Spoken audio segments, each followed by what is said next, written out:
Hello दोस्तों, welcome to the my channel study of commerce. दोस्तों, कल हम लोगों ने जो है टोटल बिजनेस एनवायरनमेंट में जो है कल 22 क्वेश्चन हम लोगों ने पढ़ा था। और आज हमारा सेकेंड पार्ट जो है इस वीडियो में जो है हम आज टोटल जो है 20 से 25 क्वेश्चन कवर करेंगे और सबका जो है आंसर देखेंगे। ठीक है, तो चलिए शुरू करते हैं आज का वीडियो। कल हमने जो है टोटल 22 क्वेश्चन कवर किया था और आज जो है हम लोग देख रहे हैं 22 नंबर के बाद जो है 23वां नंबर से। इसमें आप लोग देखेंगे 22 नंबर का जो आंसर था वो क्या था, तो मुद्रास्फीति का जो प्रतिकूल प्रभाव पड़ता है वो किस पे पड़ता है, तो एक जो है निश्चित आय वर्ग पे पड़ता है। इसका ऑप्शन बी था। 23 नंबर क्वेश्चन देखा जाए तो परचेजिंग पावर ऑफ मनी के पुस्तक के रचयिता कौन है। ठीक है, Fisher, Pigou, doctor Marshall, Robertson. 23 number जो क्वेश्चन है इसका आंसर जो होगा वो होगा option A, Fisher. The purchasing power of money के पुस्तक के रचयिता जो थे वो फिशर थे। ठीक है, ये आप लोग मनी एंड फाइनेंशियल सिस्टम में पढ़े होंगे। 24 नंबर क्वेश्चन देखा जाए, मुद्रा के कार्यों को स्थैतिक और गत्यात्मक कार्यों में विभाजित किया है। पॉल इंजिन ने, जे एम किन्स ने, वाकर ने और ग्राहम ने। यानी 24 नंबर जो क्वेश्चन है इसमें क्या पूछ रहा है, तो मुद्रा के कार्यों को स्थैतिक और गत्यात्मक कार्यों में विभाजित किया गया है। ठीक है ना, यानी कि एक प्रकार से जो है डायनामिक रूप में, डायनामिक वर्क में जो है किसने विभाजित किया है, तो वो विभाजित किया है पॉल इंजिन ने। यानी ऑप्शन नंबर ए इसका आंसर होगा। ठीक है, ट्रिक लगा लीजिए, option number A. Question number 25 क्या है, क्वेश्चन नंबर 25 जो है वो क्या पूछ रहा है, ए ट्रिएटिस ऑफ मनी ऑन मनी नामक पुस्तक के लेखक कौन है। इस पुस्तक के लेखक जो होंगे वो होंगे professor Keynes, Hartley, Keynes, Seligman, walker.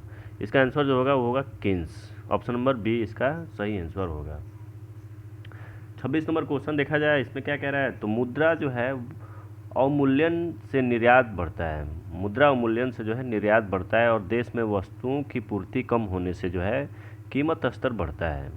इसे कहा जाता है, इसे क्या कहा जाएगा, तो इसमें देखेंगे अवमूल्यन जनित स्फीति, हीनार्थ प्रोत्साहित स्फीति, लागत स्फीति, आयात प्रोत्साहित स्फीति।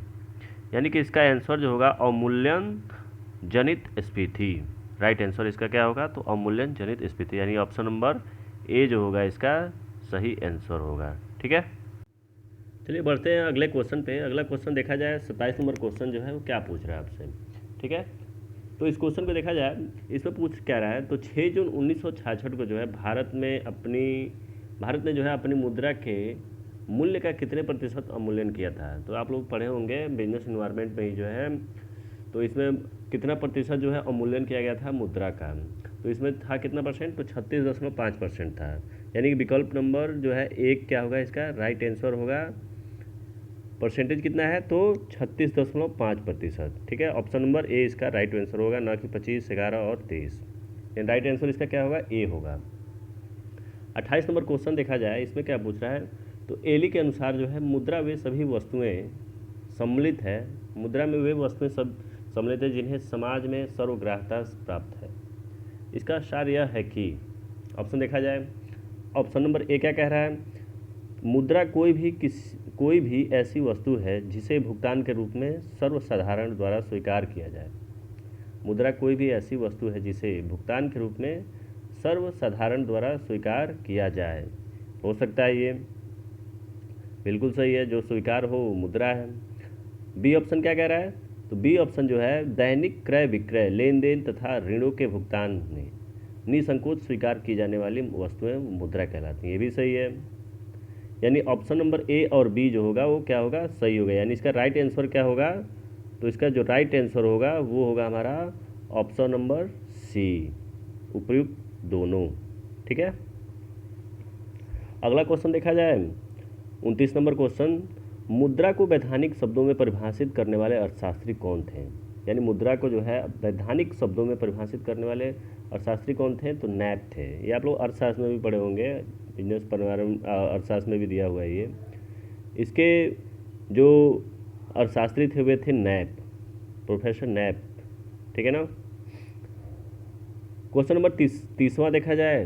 क्वेश्चन नंबर 30 में क्या पूछ रहा है, तो सूचकांक का संबंध होता है। सूचकांक जो होता है वो किससे संबंध होता है, किससे उसका लेन देन होता है, एक प्रकार से किसका संबंध है इससे, तो इसमें ऑप्शन देखा जाए तो व्यक्तिगत कीमत स्तर से नहीं होगा, सामान्य कीमत स्तर से, संयुक्त कीमतों से, इनमें से कोई नहीं। इसका यानी राइट आंसर जो होगा ऑप्शन नंबर बी होगा, सामान्य कीमत स्तर से।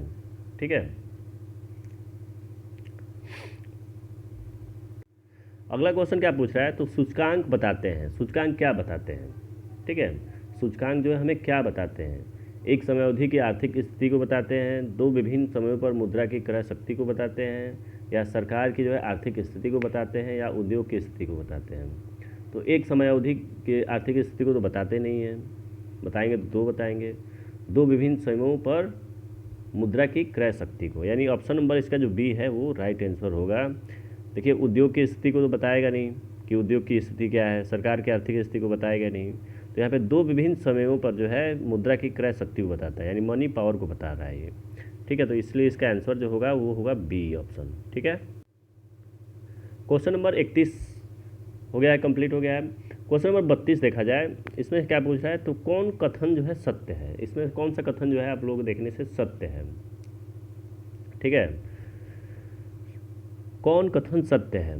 ऑप्शन नंबर ए क्या है, तो निकटवर्ती मुद्रा जनता के पास उपलब्ध कुल मुद्रा की पूर्ति में सम्मिलित की जाती है, नहीं होगा।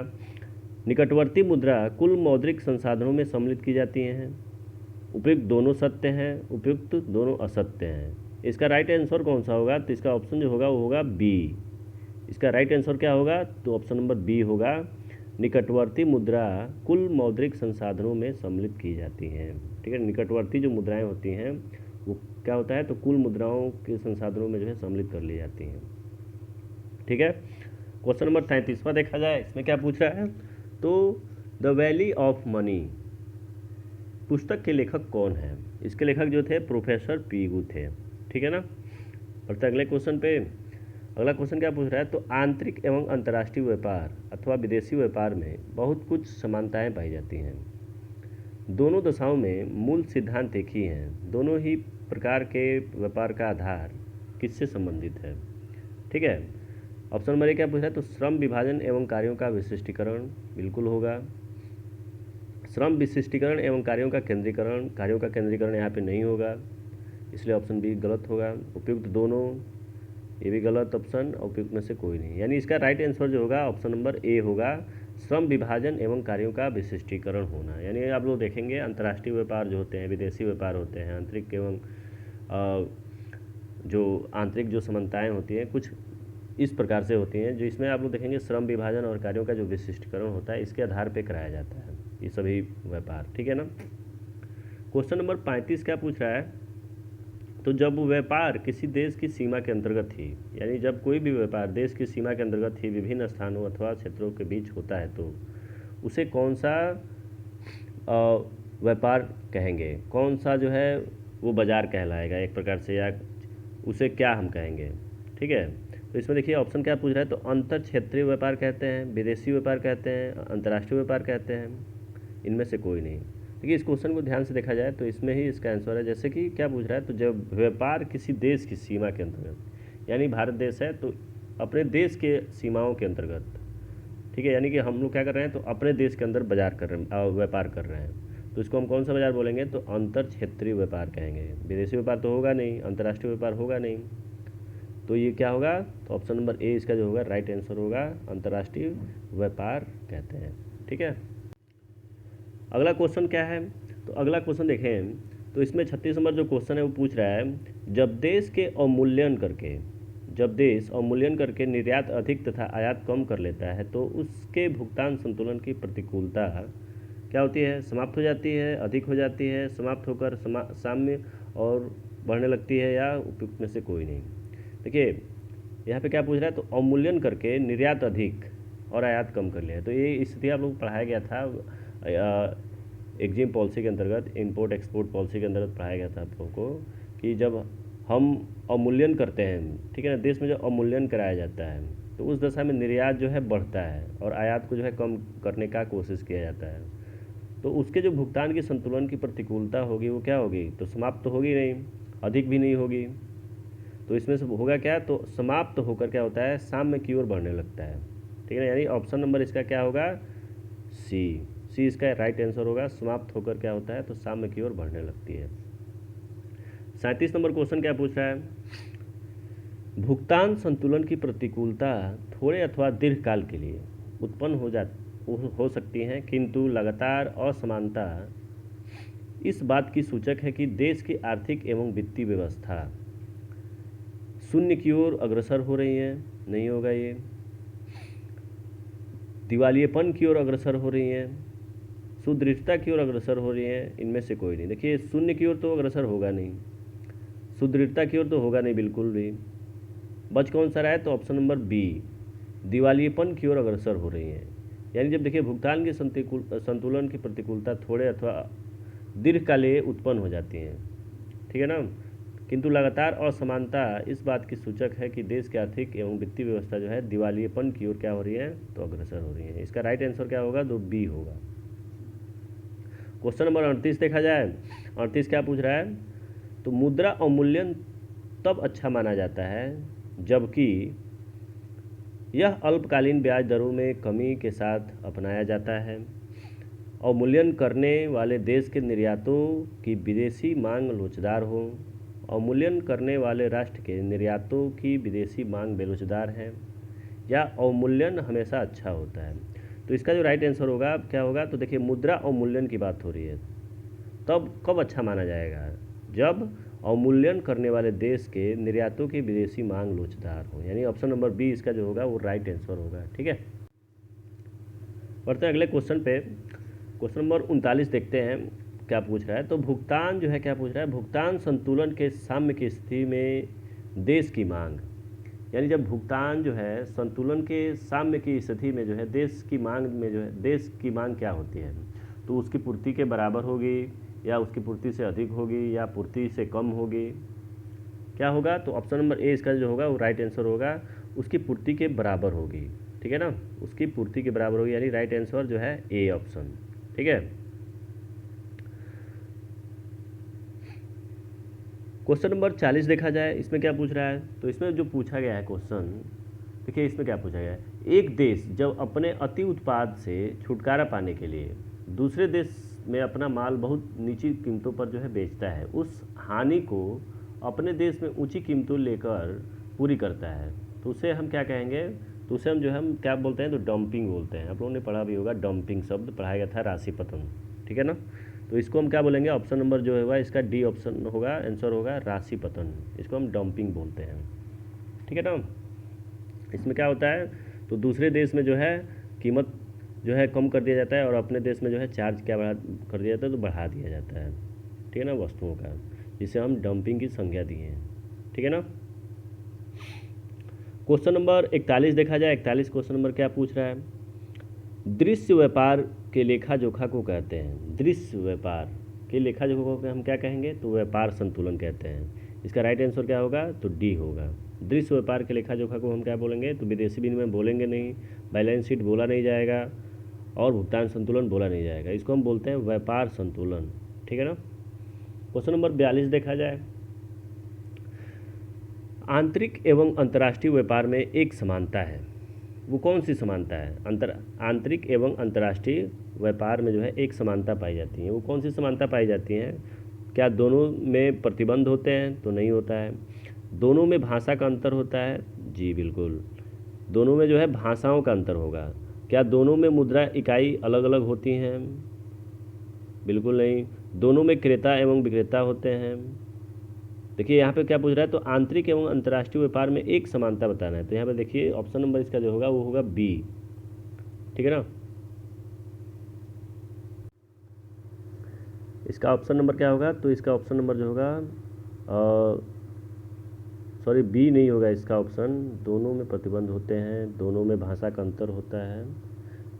इसका ऑप्शन नंबर होगा वो डी, दोनों में क्रेता व विक्रेता होते हैं। ठीक है ना, बी ऑप्शन नहीं होगा, इसका ऑप्शन होगा डी, दोनों में क्रेता व विक्रेता होते हैं। समानता की बात हो रही है यहाँ पे। ठीक है ना, ठीक है, अंतर नहीं पूछा जा रहा है यहाँ पे, समानता की बात हो रही है। तो समानता जो होगा क्रेता और विक्रेता या दोनों में पाए जाएंगे।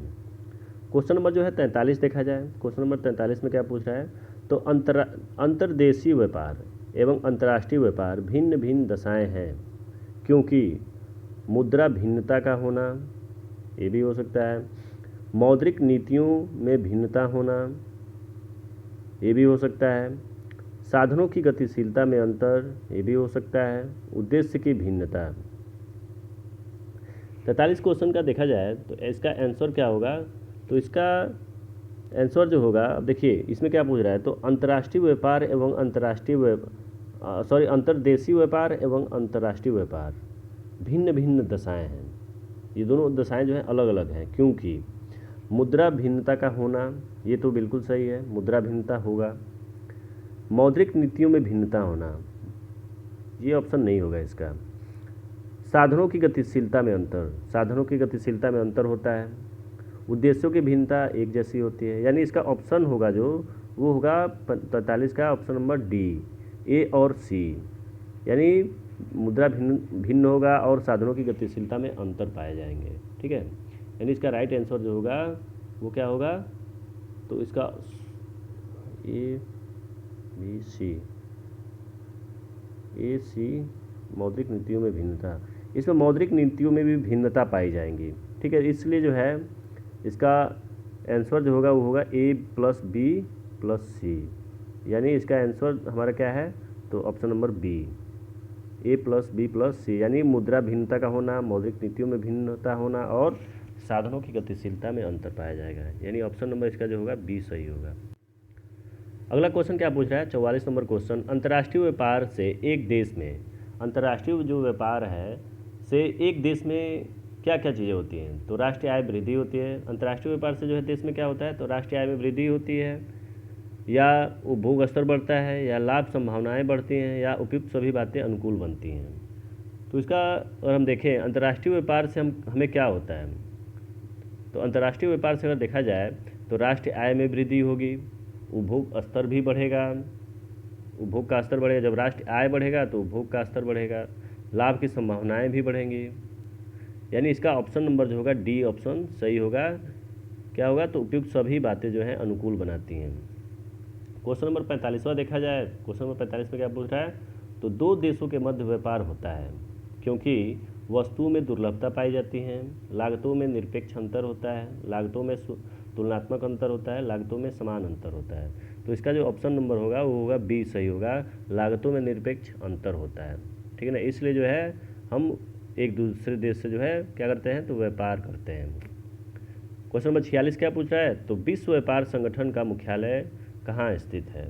विश्व व्यापार संगठन यानी WTO का मुख्यालय जो है वो कहाँ पे स्थित है, तो आप लोग सभी लोग जानते होंगे जिनेवा में है। ठीक है, आप लोग पढ़े भी होंगे। क्वेश्चन नंबर 47वां क्या है, तो एक देश का भुगतान संतुलन आलेख प्रस्तुत करता है। एक देश का भुगतान संतुलन जो है आलेख प्रस्तुत करता है, उसके एक दी हुई अवधि के अंतर्गत वस्तुओं का आयात व निर्यात, किसी निश्चित अवधि के अंतर्गत वस्तुओं एवं सेवाओं का आयात व निर्यात, या किसी निश्चित अवधि में अन्य देशों के साथ इसके समस्त आर्थिक लेन देन, या उपयुक्त में से कोई नहीं। यानी 47 नंबर जो क्वेश्चन है वो क्या पूछ रहा है, तो एक देश का भुगतान जो है संतुलन, भुगतान संतुलन जो है आलेख क्या क्या प्रस्तुत करता है, कौन कौन सी चीज़ें प्रस्तुत करता है। तो क्या एक ही दी हुई अवधि के अंतर्गत वस्तुओं का आयात व निर्यात करता है, या किसी निश्चित अवधि के अंतर्गत जो है वस्तुएं एवं सेवाओं का आयात निर्यात करता है, या किसी निश्चित अवधि में अन्य देशों के साथ इसके समस्त आर्थिक लेन देन। तो इसका ऑप्शन जो होगा वो होगा बी सही होगा। ठीक है, किसी निश्चित अवधि के अंतर्गत जो है वस्तुएं एवं सेवाओं का आयात निर्यात करता है। ठीक है, अगर आपको लगता है कि इसमें से कोई क्वेश्चन जो है उसका आंसर गलत बताया गया है तो आप कमेंट करके बता सकते हैं। ठीक है, अगर आपको ये वीडियो अच्छा लगा हो तो लाइक करें और इस चैनल को सब्सक्राइब करें। धन्यवाद।